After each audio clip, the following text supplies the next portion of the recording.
السلام علیکم۔ کراچی کے پولیس اسٹیشن میں ہی گولیاں چل گئی۔ لرزہ خیز واقعے پر کوہرام مچ گیا۔ پولیس اہلکار بھی حیران رہ گئے۔ کیا آپ حالات حاضرہ سے آگاہی حاصل کرنا چاہتے ہیں؟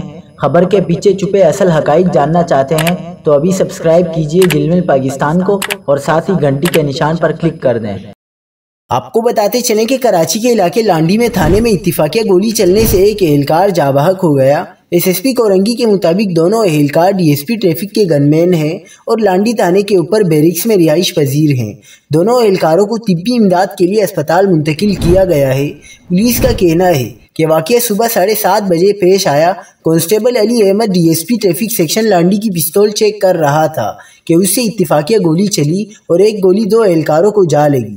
پولیس کے مطابق فائرنگ سے زخمی ہونے والے اہلکاروں کو جناح اسپتال منتقل کیا گیا، جہاں ایک اہلکار دوران علاج دم توڑ گیا، جس کی شناخت حمید کے نام سے ہوئی ہے اور دوسرے زخمی اہلکار کی شناخت گلشیر کے نام سے ہوئی ہے۔